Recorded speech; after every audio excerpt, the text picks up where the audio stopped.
नमस्कार दोस्तों, आप सभी का स्वागत है हमारे YouTube channel expert study point में। तो आज एक इम्पोर्टेंट टॉपिक लेकर आए हैं, जिस टॉपिक का नाम है दिल्ली सल्तनत काल। तो दिल्ली सल्तनत काल से इम्पोर्टेंट 45 क्वेश्चन लेकर आए हैं। हम उन्हीं क्वेश्चनों को लेकर आते हैं जो प्रीवियस ईयर में किसी न किसी एग्ज़ाम में पूछे गए होते हैं और आगामी एग्ज़ाम में भी पूछे जाएंगे। तो चलिए आज की क्लास यहीं से स्टार्ट करेंगे। तो चलिए आज का पहला क्वेश्चन है दिल्ली सल्तनत काल से। पहला मुस्लिम आक्रमणकारी 712 ईस्वी में भारत आया था, उसका नाम क्या है? पहला मुस्लिम आक्रमणकारी जो 712 ईस्वी में भारत आया था उसका नाम क्या है? तो जी हाँ, उसका राइट आंसर हो जाएगा ऑप्शन नंबर सी, मोहम्मद बिन कासिम। मोहम्मद बिन कासिम ही पहले मुस्लिम आक्रमणकारी थे जो भारत आया था। चलिए अगले क्वेश्चन की ओर चलते हैं।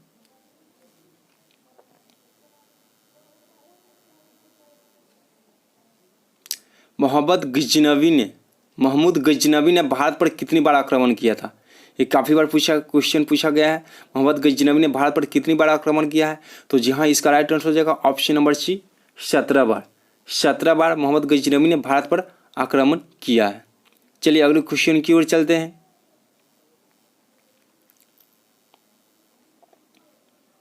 मोहम्मद गजनवी के सभी आक्रमणों में सर्वाधिक महत्वपूर्ण आक्रमण कौन था? मोहम्मद गजनवी ने भारत पर 17 बार जो आक्रमण किए थे उसमें से सर्वाधिक महत्वपूर्ण उसका जो आक्रमण था वो कौन था? तो इसका राइट आंसर हो जाएगा ऑप्शन नंबर डी, सोमनाथ मंदिर पर आक्रमण। सोमनाथ मंदिर पर जो आक्रमण 1025 ईस्वी में किए थे मोहम्मद गजनवी ने, वो उसके सभी आक्रमणों में ये सबसे काफ़ी इम्पोर्टेंट था। सोमनाथ मंदिर जो 225 ईस्वी में किया था। चलिए अगले क्वेश्चन की ओर चलते हैं।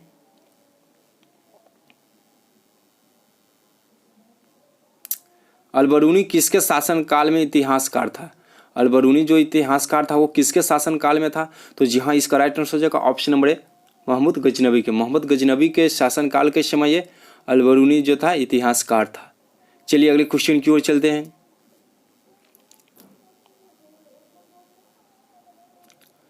आत्मकथा शाहनामा के लेखक कौन थे? आत्मकथा शाहनामा है, उसके लेखक कौन थे? तो जी हाँ, इसका राइट आंसर हो जाएगा option number C, Firdausi. Firdausi नामक व्यक्ति ने शाहनामा नामक आत्मकथा लिखा था। चलिए अगले क्वेश्चन की ओर चलते हैं।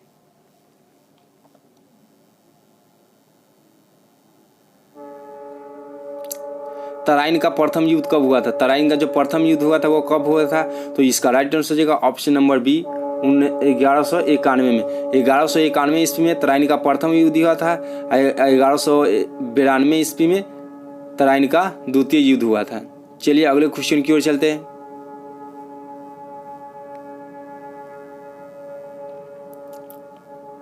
निम्नलिखित में से किस राजपूत राजा ने मोहम्मद गौरी को पहली बार हराया था?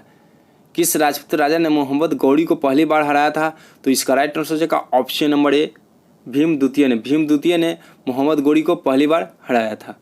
चलिए अगले क्वेश्चन की ओर चलते हैं। दिल्ली सल्तनत शासित हुआ था कुल कितने राजों द्वारा? दिल्ली सल्तनत शासित हुआ था वो कुल कितने राजवंशों द्वारा हुआ था? तो इसका राइट आंसर हो जाएगा ऑप्शन नंबर बी, 5 राजवंशों द्वारा दिल्ली सल्तनत पे शासन किया गया था। तो वो कौन कौन से 5 राज है? तो चलिए आगे बताने का प्रयास करते हैं।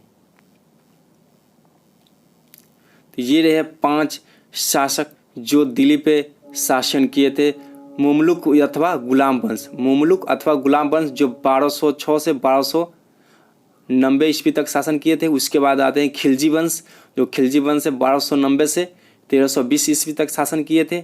उसके बाद आते हैं तुगलक वंश, जो तुगलक वंश 1320 ईस्वी से 1414 ईस्वी तक शासन किए थे। उसके बाद आता है सैयद वंश, तो सैयद वंश 1414 से 1451 ईस्वी तक किए थे। उसके बाद आते हैं लोधी वंश, जो लोधी वंश थे वो 1451 से 1526 ईस्वी तक शासन किए थे। तो ये थे दिल्ली सल्तनत पे 5 राजवंशों का शासनकाल। चलिए अगले क्वेश्चन की ओर चलते हैं। भारत में गुलाम वंश का संस्थापक कौन था? भारत में गुलाम वंश का संस्थापक कौन था? तो इसका राइट आंसर हो जाएगा option number A, Qutubuddin Aibak. Qutubuddin Aibak Bharat में गुलाम वंश का संस्थापक था। चलिए अगले क्वेश्चन की ओर चलते हैं।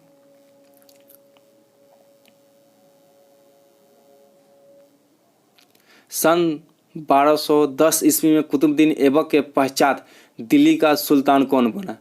कुतुबुद्दीन ऐबक के बाद दिल्ली का सुल्तान कौन बना? तो इसका राइट आंसर हो जाएगा ऑप्शन नंबर बी, इल्तुतमिश। चलिए अगले क्वेश्चन की ओर चलते हैं।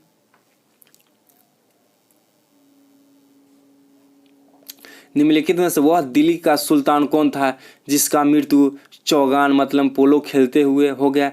तो इसका राइट आंसर हो जाएगा option number A, Qutubuddin Aibak. Qutubuddin Aibak जो है जो चौगान खेलते हुए उसका मृत्यु हो गया था। तो पोलो की बात करें तो पोलो खेलों में खिलाड़ियों की संख्या 4 होता है, जबकि वाटर पोलो की बात करें तो वाटर पोलो में खिलाड़ियों की संख्या 7 होता है। चलिए अगले क्वेश्चन की ओर चलते हैं। दिल्ली सल्तनत की दरबारी भाषा क्या था? दिल्ली जो सल्तनत काल था उसका दरबारी भाषा क्या था? तो इसका राइट आंसर हो जाएगा ऑप्शन नंबर डी, फारसी था। चलिए अगले क्वेश्चन की ओर चलते हैं।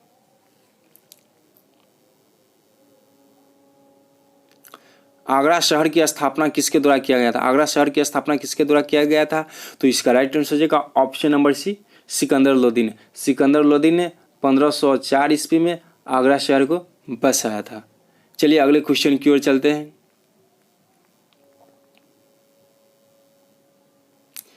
कुब्बत उल इस्लाम मस्जिद का निर्माण किसके द्वारा किया गया था? कुब्बत उल इस्लाम मस्जिद का निर्माण किसके द्वारा किया गया था? तो इसका राइट आंसर हो जाएगा option number D, Qutubuddin Aibak. Qutubuddin Aibak ने कुब्बत उल इस्लाम मस्जिद का निर्माण करवाया था। चलिए अगले क्वेश्चन की ओर चलते हैं।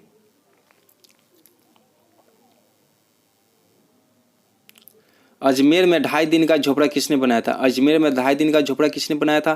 तो इसका राइट आंसर हो जाएगा ऑप्शन नंबर सी, मोहम्मद बिन तुगलक ने। मोहम्मद बिन तुगलक ने अजमेर में 2.5 दिन का झोपड़ा बनाया था। चलिए अगले क्वेश्चन की ओर चलते हैं। कुतुब मीनार का निर्माण कार्य को पूरा किसने किया था? कुतुब मीनार जो शुरू में बनाया था वो कुतुबुद्दीन ऐबक बनाया था, लेकिन उसका पूरा जो कार्य किसने किया था? तो इसका राइट आंसर हो जाएगा ऑप्शन नंबर सी, इल्तुतमिश ने उसका छूटे हुए काम को पूरा किया था।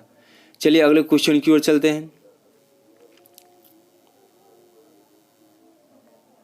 रजिया सुल्तान किसकी बेटी थी? रजिया सुल्तान किसकी बेटी थी? तो इसका राइट आंसर हो जाएगा option number B, Iltutmish. Iltutmish की ही बेटी रजिया सुल्तान थी। चलिए अगले क्वेश्चन की ओर चलते हैं।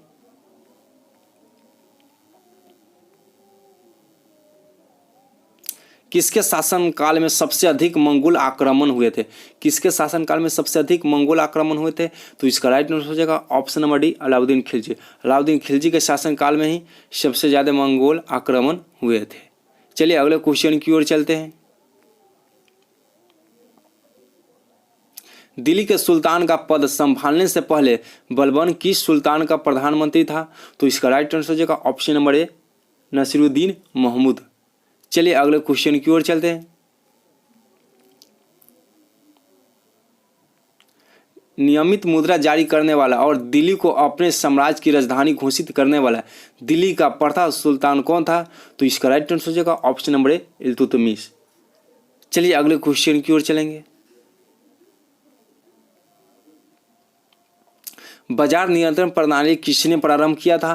तो इसका राइट आंसर हो जाएगा option number D, Alauddin Khilji. Alauddin Khilji ने ही बाजार नियंत्रण प्रणाली प्रारंभ किया था। चलिए अगले क्वेश्चन की ओर चलते हैं।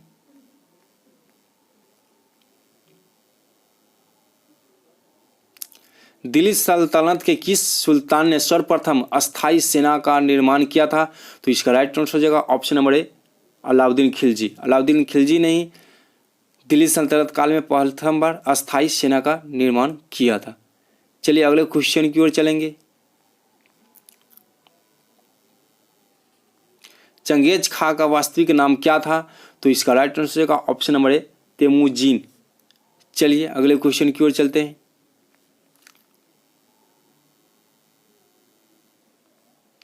दिल्ली पर राज करने वाली प्रथम महिला शासिका कौन है? तो इसका राइट आंसर हो जाएगा ऑप्शन नंबर सी, रजिया सुल्तान। रजिया सुल्तान एकमात्र महिला थी जो दिल्ली पर शासन किया था। चलिए अगले क्वेश्चन की ओर चलते हैं। प्रसिद्ध फारसी पर्व नवरोज को भारत में निम्नलिखित में से किसने प्रारंभ किया था? तो इसका राइट आंसर हो जाएगा ऑप्शन नंबर सी, बलबन ने। चलिए अगले क्वेश्चन की ओर चलते हैं। अमीर खुसरो का जन्म कहाँ हुआ था? तो इसका राइट आंसर हो जाएगा ऑप्शन नंबर सी, पटियाली में। चलिए अगले क्वेश्चन की ओर चलते हैं। तो अगला क्वेश्चन, निम्नलिखित में से किसने अपने आप को खलीफा घोषित किया था? तो इसका राइट आंसर हो जाएगा ऑप्शन नंबर सी, मुबारक शाह खिलजी ने। मुबारक शाह खिलजी ने अपने आप को खलीफा घोषित किया था। तो चलिए अगले क्वेश्चन की ओर चलते हैं। किसने इक्तादारी प्रथा चलाई थी? तो इसका राइट आंसर हो जाएगा ऑप्शन नंबर बी, इल्तुतमिश ने। इल्तुतमिश ने इक्तादारी प्रथा चलाई थी। चलिए अगले क्वेश्चनों की ओर चलते हैं।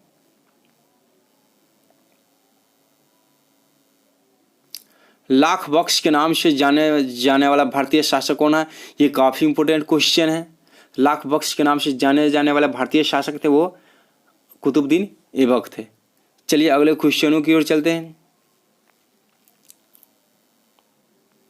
यात्री इब्न बतूता किसके शासनकाल में आए थे? जो यात्री इब्न बतूता थे वो किसके शासनकाल में आए थे? तो इसका राइट आंसर हो जाएगा ऑप्शन नंबर डी, मोहम्मद बिन तुगलक के शासनकाल में आए थे। चलिए अगले क्वेश्चनों की ओर चलते हैं। तैमूर लंग ने किसके शासनकाल में भारत पर आक्रमण किए थे? तो इसका राइट आंसर हो जाएगा option number B, Nasiruddin Mohammad Tughlaq के शासनकाल में। चलिए अगले क्वेश्चनों की ओर चलेंगे। दिल्ली के किस सुल्तान ने ब्राह्मणों पर भी जजिया कर लगाया था? तो इसका राइट आंसर हो जाएगा option number A, Firoz Shah Tughlaq. Firoz Shah Tughlaq ने ब्राह्मणों पर भी जजिया कर लगाया था।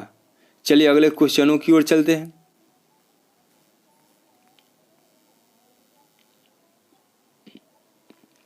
किस मुस्लिम शासक के सिक्कों पर देवी लक्ष्मी की आकृति बनी थी? तो इसका राइट आंसर हो जाएगा option number A, Mohammad Ghori के। चलिए अगले क्वेश्चन की ओर चलते हैं। स्वयं को दूसरा सिकंदर शानी कहने वाला सुल्तान कौन था? तो इसका राइट आंसर हो जाएगा option number B, Alauddin Khilji. चलिए अगले क्वेश्चन की ओर चलते हैं।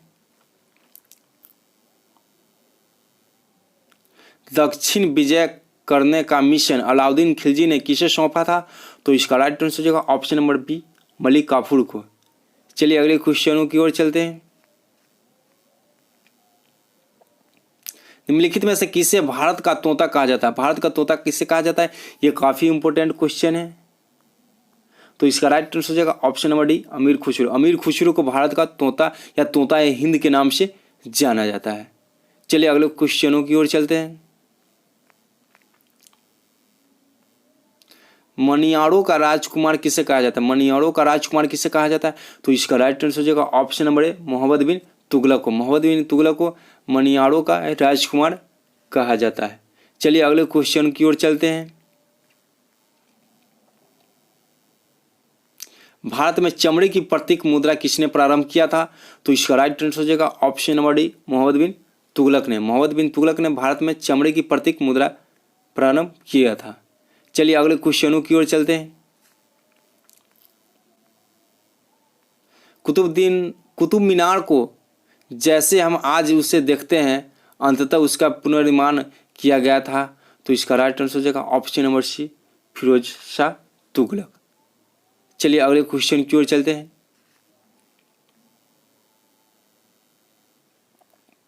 निम्नलिखित में से किसने अपनी राजधानी दिल्ली से देवगिरी यानी दौलताबाद स्थानांतरित किया? तो इसका राइट आंसर हो जाएगा ऑप्शन नंबर डी, मोहम्मद बिन तुगलक। मोहम्मद बिन तुगलक ने अपनी राजधानी दिल्ली से देवगिरी यानी दौलताबाद स्थानांतरित किया। यह भी मोस्ट इंपोर्टेंट क्वेश्चन है। ये काफ़ी बार ये क्वेश्चन पूछा गया है कि दिल्ली से दौलताबाद स्थानांतरित किसने किया था? तो मोहम्मद बिन तुगलक ने अपने शासनकाल में किया था। चलिए अगले क्वेश्चन की ओर चलते हैं। दीवान खैरात नामक एक अलग विभाग की स्थापना किसने किया था? तो इसका राइट आंसर हो जाएगा option number B, Firoz Shah Tughlaq ने। फिरोज शाह तुगलक ने दीवान खैरात नामक एक अलग विभाग की स्थापना किया था। चलिए अगले क्वेश्चनों की ओर चलते हैं। दिल्ली का सुल्तान जो भारत में नहरों को सबसे बड़े नेटवर्क का निर्माण कराया था। तो इसका राइट आंसर हो जाएगा option number C, Firoz Shah Tughlaq. Firoz Shah Tughlaq एक दिल्ली सल्तनत का मात्र एक शासक था जिसने नहरों के सबसे बड़े नेटवर्क का निर्माण किया था। चलिए अगले क्वेश्चन की ओर चलेंगे। लोधी वंश का अंतिम शासक कौन था? लोधी वंश का अंतिम शासक कौन था? तो इसका राइट आंसर हो जाएगा ऑप्शन नंबर ए, इब्राहिम लोधी। इब्राहिम लोधी लोधी वंश का अंतिम शासक था। चलिए अगले क्वेश्चनों की ओर चलते हैं। निम्नलिखित में से कौन गुलरुखी के उपनाम से कविताएं लिखा करता था? कौन ऐसा व्यक्ति है जिसने गुलरुखी के उपनाम से कविताएं लिखा करता था? तो इसका राइट आंसर हो जाएगा option number C, Sikandar Lodhi. चलिए और इस वीडियो का लास्ट क्वेश्चन यानी कि ख़त्म हो चुका है। ये थे दिल्ली सल्तनत से संबंधित इम्पोर्टेंट 45 क्वेश्चन। उम्मीद करते हैं कि वीडियो अच्छा लगा होगा। तो वीडियो को लाइक शेयर कमेंट, और मेरे यूट्यूब पे पहली बार विजिट कर रहे हैं चैनल पे तो प्लीज़ मेरे चैनल को सब्सक्राइब कर दीजिए, बेल आइकन को दबा दीजिए ताकि जब भी वीडियो डालूँ तो आप तक के पास पहुंच पाए। चलिए वीडियो को लास्ट तक देखने के लिए दिल से धन्यवाद। आपका दिन मंगलमय है। जय हिंद, जय भारत।